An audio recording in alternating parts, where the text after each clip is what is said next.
Hey everybody, I'm Anne Christine Diaz, creativity editor at Ad Age, and I'm here with Ishan Sherwood, associate creativity editor at Ad Age, and Alex Jardine, associate creativity editor at Ad Age, and we're coming to you live from LA, New York, and London to talk about the top 5. We usually do this as just a straight up video going through the best ideas that we've seen in the past week, but now we're actually going to talk about it because these ideas are really special and they're worth digging into a little bit. So what do you guys think about this new format that we're testing out? I think as an homage to Apple, we all should have been in our pajamas and, someone's on an iPad, just sort of like doing lying a yoga down. pose. Right. I can do a yoga pose if you guys want. Oh yeah, let's see that. So yeah, Ishan is talking about the first piece of work that we're gonna go through right now, which is an excellent film from Apple. Can we roll a little bit of that? How's the whole working from home thing going for you? Whoa! What? No! So, Guys, does anyone have my iPad? Close your eyes, gently deepen your breath. Babe, your boss is FaceTiming you. What? Vivian? So if any of you guys are watching out there, give us a shout out so we can give you a shout out back. And any questions or comments, please feel free to share on social.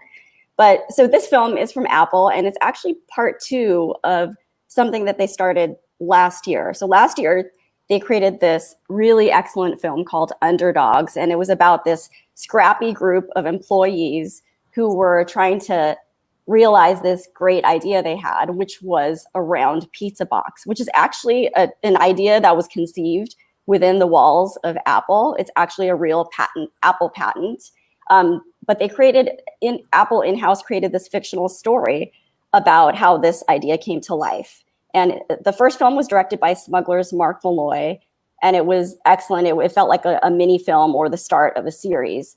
And this next film that came out this past week picks up where the last film left off. But like everybody else in the world, all these employees are now stuck at home, and they have to figure out the next phase of developing their idea, which is making the box recyclable. So it was really excellent.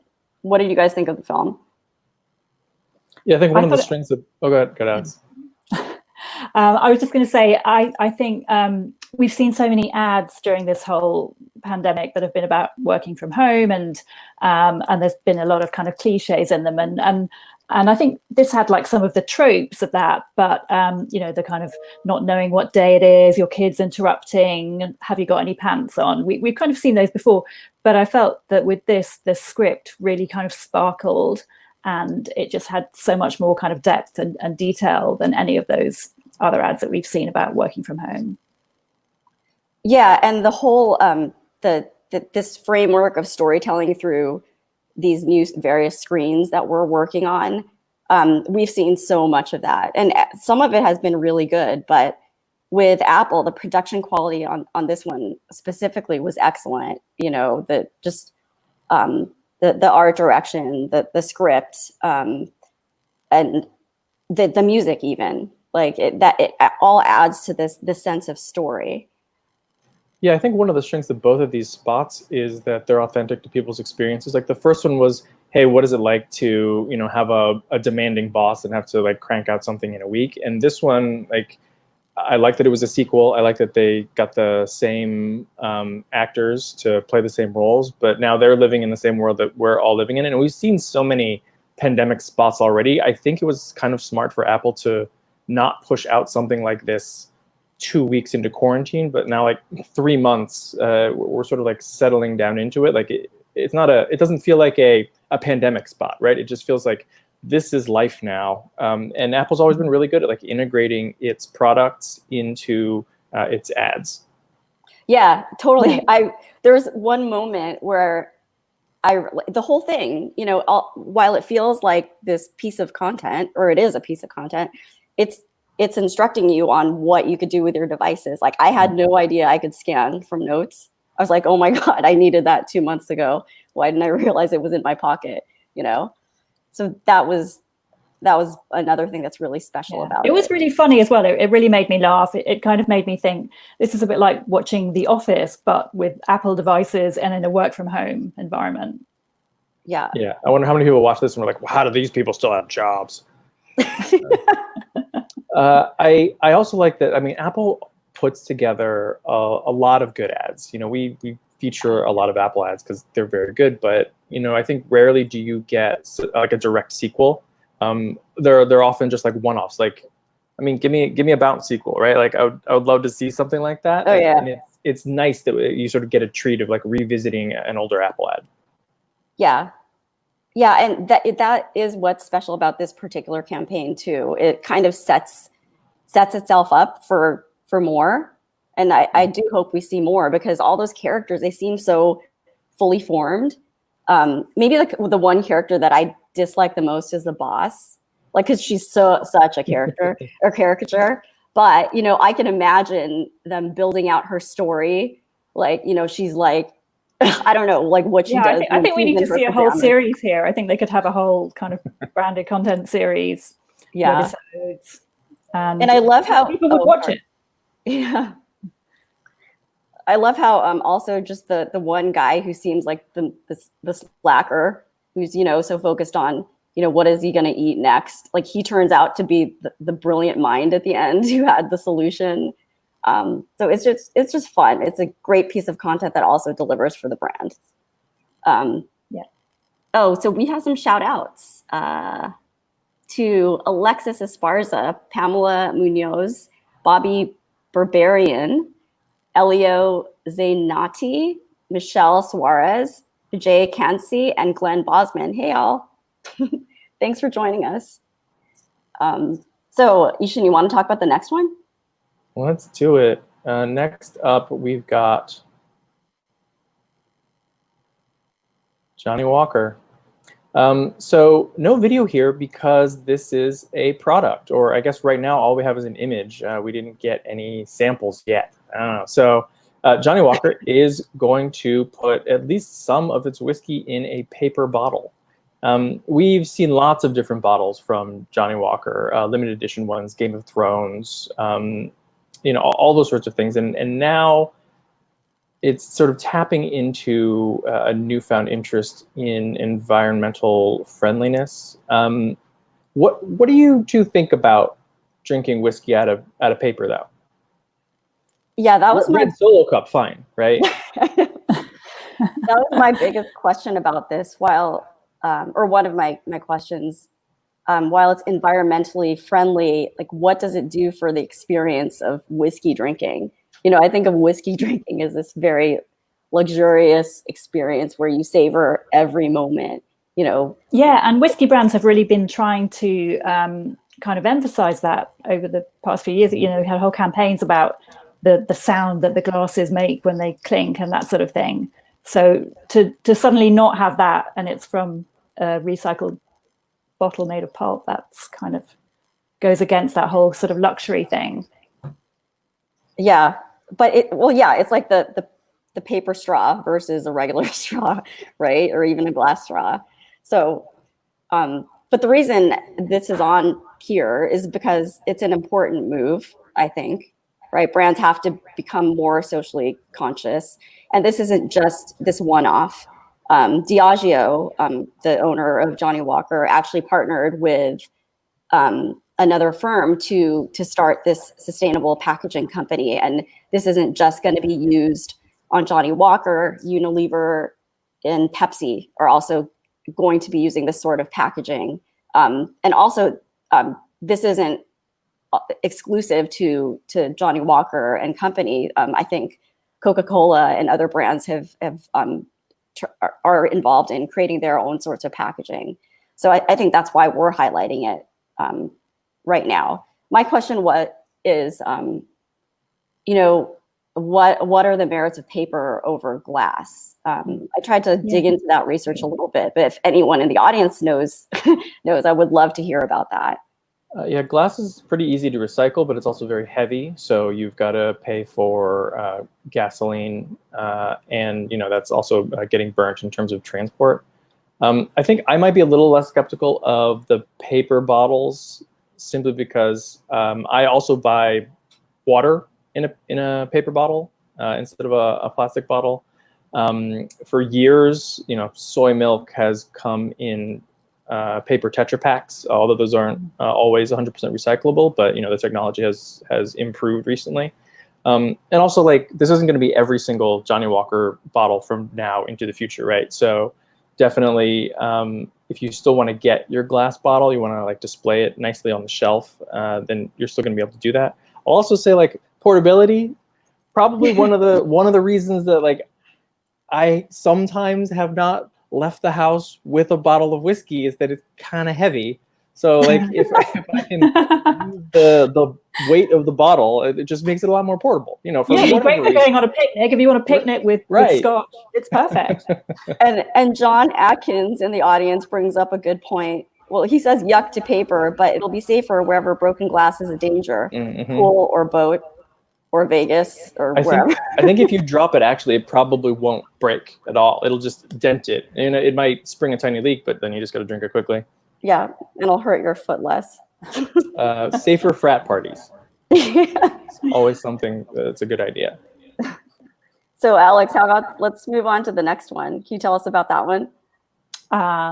So we're talking about Promote Iceland, which is a campaign by M&C Saatchi, and basically Iceland wants to promote itself as the destination to book your vacation when you're allowed to, and they have sort of harnessed some of the frustration of lockdown, and they have a website where they are letting people record their scream and kind of let out their scream of coronavirus frustration, and the Promote Iceland will then release that scream from a speaker into one of 7 locations in Iceland, sort of beautiful scenic locations. And they also had a kind of funny ad of people screaming to promote that as well. Okay, let's check that out. Terrible stuff continues to happen. Experts say that Fella in the white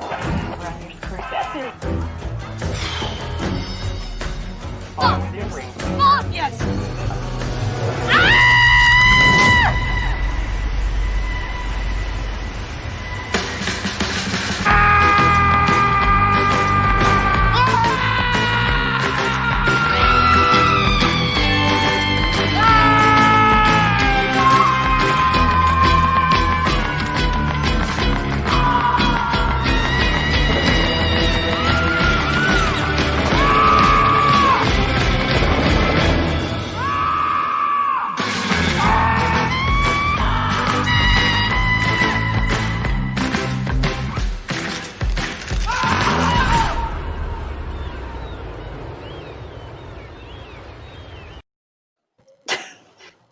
For when screaming inside your heart just isn't enough. Oh my God, just watching that, that's just us, right? It's like, how many times? Like, I remember so many times where I've just like wanted to implode because there's just like everything, right? Yeah, I remember thinking quite early on that when I think you had a similar thing in the States, but here we had Clap for Carers, where everybody went outside once a week and clapped for the NHS. And I remember thinking, can we also have like a scream as well, like a weekly scream where we all go outside our house and scream?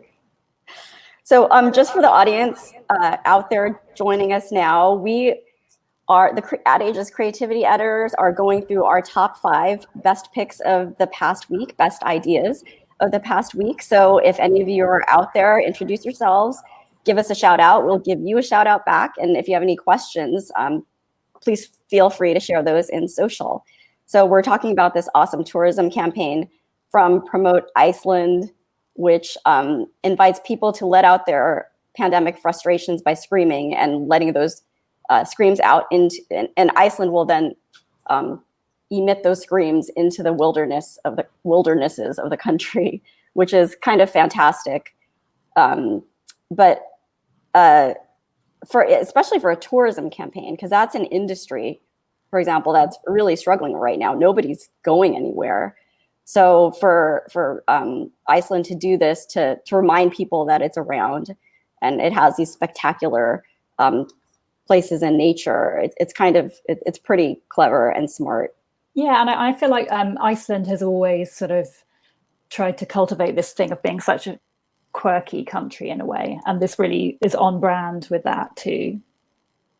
Yeah, I think the brilliant part of this was, with so many tourism campaigns these days, it's hard to be like, hey, you should travel, even though maybe it's kind of dangerous. So you can go to Iceland. The campaign's like, yeah, you can come to Iceland, look at these beautiful vistas if you feel safe doing that. But even if you don't, or even if you're in a country, for example, where maybe Iceland wouldn't let you in.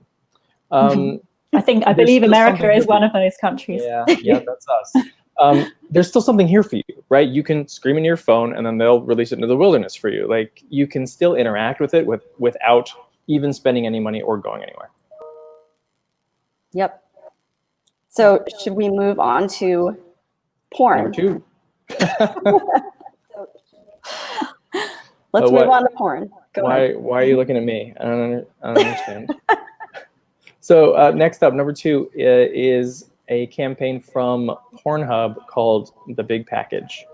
Pornhub has a lot of advertising, and a lot of it is very good. And they always lean very heavily into the fact that, like, they're a not safe for work brand, but their ads are almost always safe for work. You could, I guess, be fine if your boss came up behind you while you were watching one of the ads. And I'll think a lot of that credit goes to their longtime agency, Officer and Gentleman in Madrid, who has made their holiday ads in the past. They put together products like the Wank Band, for example. This particular idea, though, is Pornhub helping small businesses that are suffering from the pandemic shutdowns. They're giving away 1 billion free ad impressions on Pornhub, which has 120 million unique visitors every day. So statistically, all of you know what I'm talking about. So should we take a look? A little bit. Yeah. I'm on Pornhub. 私はポルノハブに出ています。 Yo stai no Pornhub. Yo salgo en Pornhub. Siamo su Pornhub. Before the economic crisis caused by the pandemic, none of us ever thought we'd be saying that. But now we're on Pornhub, we're experiencing some major growth. Justo donde importa. That's because we took advantage of Pornhub's Big Package. Big package. Big package. Big package で Big Package for small businesses. Free ads on Pornhub to the tune of 1 billion impressions. Exclusivamente para negocios pequeños por todo el mundo. Como el nuestro. Afinal, que lugar melhor para alcançar novos clientes? Di un sito che riceve 120 milioni di visitatori felici ogni giorno. Talk about bang for your buck. Acho que isso é muito fácil. Solo tienes que entrar en pornhubpackage.com. And give some basic information about your business. 宣伝したい商品やサービスについての基本的な情報を提供してください。E se sarai selezionato, Pornhub metterà la tua pubblicità sul suo sito a disposizione di milioni di visitatori. Like this one. Yeah, like that one. O este. O esse. O este que hicieron para mí.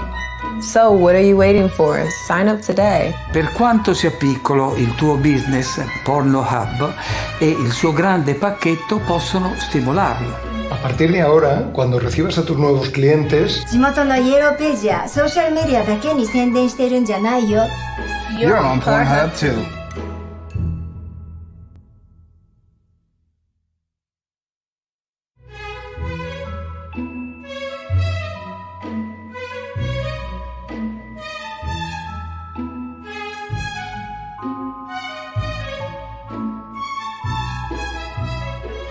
Pornhub can stimulate it with their big package too. I rock that way. No, you didn't. Stimulate.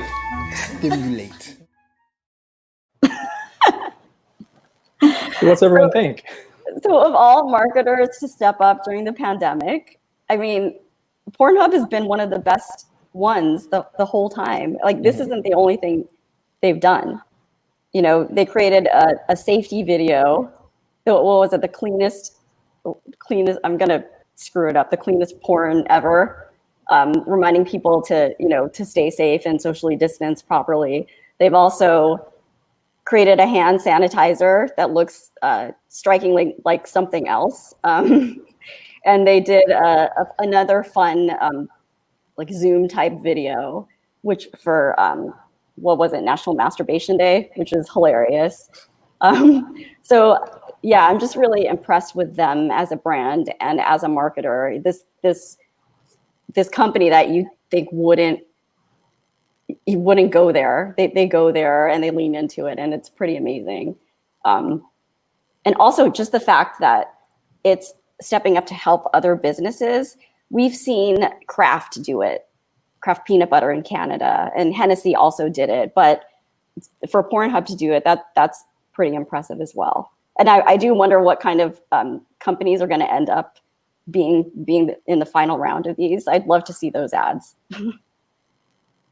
Yeah, definitely. I think Pornhub seems to go out of its way to work on some of these pro bono type campaigns. They did Dirtiest Beach Ever, where, you know, they had one of their famous amateur couples film a scene on what is like the most littered beach in the entire world to talk about plastic pollution.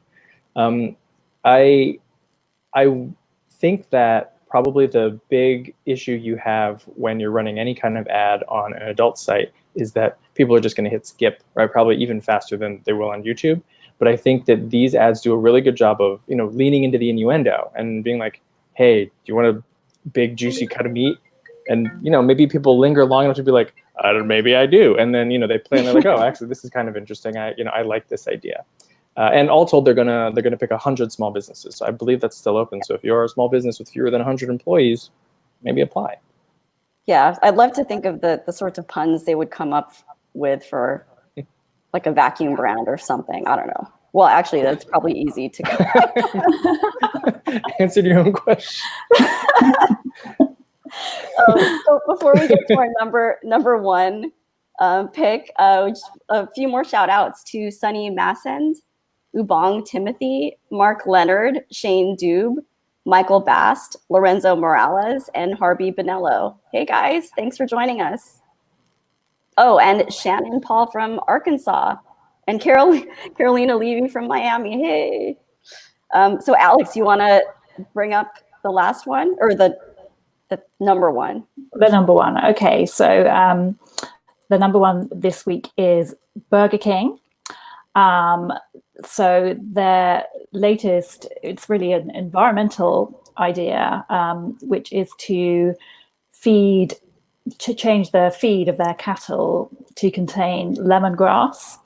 And this is supposed to reduce the amount of methane that the cows emit, i.e. they fart less, basically. And in order to promote this, they enlisted somebody who I hadn't heard of actually before, but he's really great, called the Yodeling Kid, who is a YouTube sensation who yodeled as a little boy. And he stars in the ad along with a load of kids, and it's directed by Michel Gondry, a famous French director who did Eternal Sunshine of the Spotless Mind. And it's a really great 2-minute music video with cowboy kids singing about cow farts. So let's check that one out.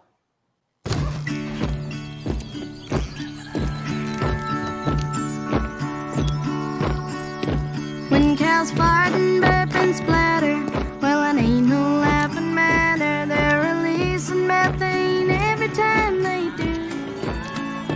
And that methane from the rear goes up to the atmosphere and pollutes our planet, warming me and you.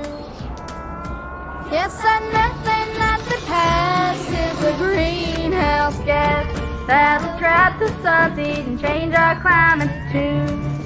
Gee, is it hot in here, or is it just me?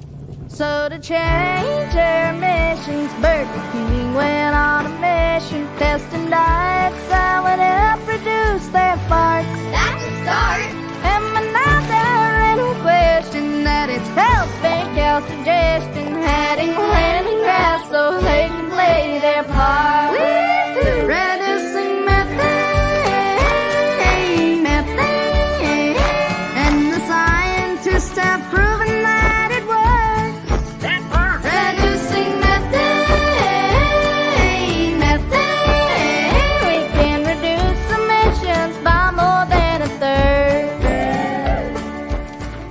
cow ain't farting. Must be me. Reducing methane, and the formula is free and open source. So join it. Reducing methane, got the cow kids singing for a better world. Got the cow kids singing for a better world.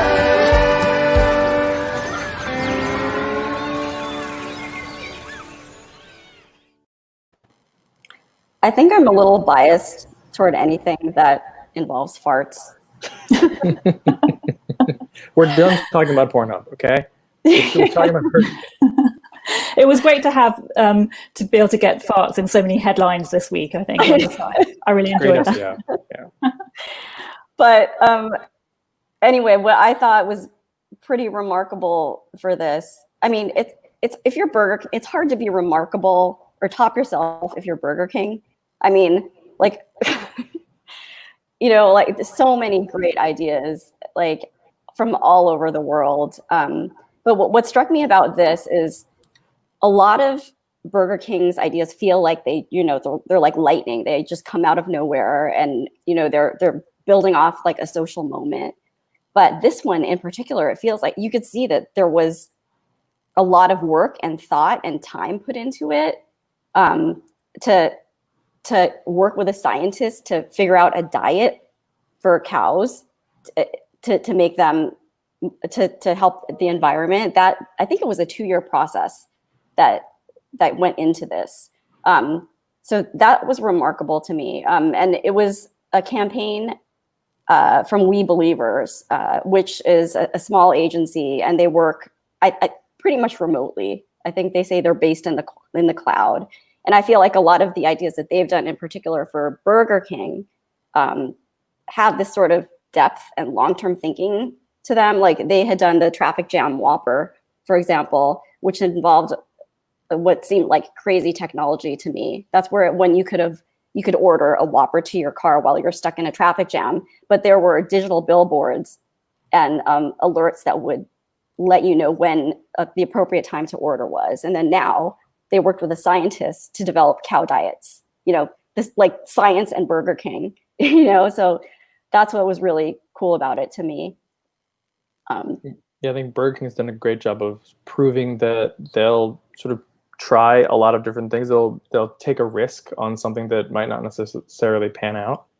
This ad also is just, I mean, obviously it's beautiful, you know, the way it's shot, but also just the set design, like the props are amazing. I don't know, did they actually build a real roller coaster or what? I mean, who knows? It quite possibly could have been. I also think it's interesting that, you know, we have this one, which is talking about greenhouse gases and climate change, which has sort of fallen to the wayside, that conversation during the coronavirus pandemic. But then we've also got Johnny Walker, right? So I wonder if we've talked about pandemic fatigue setting in, people are like not being as careful anymore, but I wonder if people are now also more available to be concerned about other things besides, you know, a disease. Yeah, and I'm sure a lot of these ideas have been in the works for some time, and maybe they've been delayed by the pandemic. But now people are ready to think about this kind of thing again. And this story actually had a lot of traction this week. I saw even on Twitter, Margaret Atwood was talking about it. You know, and that's great for Burger King. I mean, if it works, it's going to be amazing. And they've made the lemongrass recipe open source so that other people can use it as well. Yeah, that's what was brilliant about this. It wasn't selfish. It is very forward thinking, and it wants to promote this message. And I do wonder, we do see a lot of these ideas where brands try to change the world. They come up with a solution, and then they just kind of disappear. You know, I'm hoping that this goes on and that this gets traction and it does get bigger. For now, Burger King is making these sustainable beef burgers available only in 5 restaurants across the US. But I know they're trying to expand it, and I just hope that keeps going. And also, I'd like to taste it. Fernando Machado, the CMO, global CMO of RBI, he said there was no taste difference, but I think we should all be able to make that judgment call for ourselves. Yeah. I would assume if anything, it probably tastes better, right? Because if they're adding lemongrass and roughage to the diet, grass-fed costs more because it is better for the environment and it tastes better, so as opposed to like a corn diet. So I see really no downsides here, especially if they can get it to scale. Yes. I wanted a little more yodeling though. Yeah, that song was excellent. I didn't realize at first how great it is, and now it's a real earworm as well, isn't it? Yeah. But so after this broadcast, you guys can see all these ideas and descriptions on adage.com. So check back into that. And I'd also like to thank our Adage live stream dream team, Alfred Mascaroni, Anna Sekula, and Max Sternlicht, and Elise Liffring for making this happen, helping us to make this happen. Do you guys have any parting thoughts? Oh, Alex, you're going to do a headstand for us. Yeah, I think I'll leave that one for this week. No downward dog today. Catch up with us next week. We're going to do this again. Yeah. Thanks all. Have a great weekend. Thanks. Bye.